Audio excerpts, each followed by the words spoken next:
এই যারা আন্দোলন করেছে, এই আন্দোলনের যেটা আমাদের অর্জন করার কথা ছিল, সেই অর্জনটা আসলে পুরোপুরি হয়নি। আমরা এখনও ফ্যাসিবাদ মুক্ত হইনি। আমার অনেক প্রত্যাশা ছিল। আমাকে যখন আমি ২৮শে জুলাই জেলে নিয়ে যায়, আমাকে যে উদ্দেশ্যে ওনারা জিজ্ঞাসাবাদ করছিল যে আপনারা অনেক কিছুই করছেন, এদেরকে সহযোগিতা করেছেন, এদেরকে পানি দিয়েছেন, বিস্কুট দিয়েছেন, আপনারা সহযোগিতা করেছেন, এই কারণে আপনাকে ধরে নিয়ে আসা হয়েছে। আমি যতটুকু জানি তারা যে এই যারা আন্দোলন করেছে, এই আন্দোলনের যেটা আমাদের অর্জন করার কথা ছিল, সেই অর্জনটা আসলে পুরোপুরি হয়নি। আমরা এখনও ফ্যাসিবাদ মুক্ত হইনি।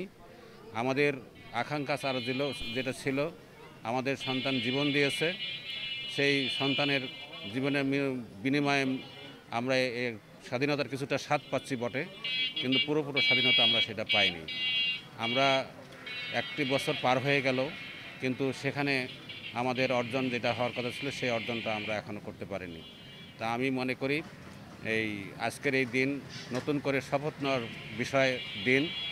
আমরা নতুন করে শপথ নেওয়া উচিত আমাদের, যে কোনো মূল্যে ফ্যাসিবাদ শুধু আমরা আওয়ামী ফ্যাসিবাদকে হটিয়েছি, কিন্তু আওয়ামী ফ্যাসিবাদের যে শিকড়গুলো, এই শিকড়গুলো এখন আমাদের সমাজে এখন রন্ধ্রে রন্ধ্রে এখনও জমায়িত হয়ে আছে।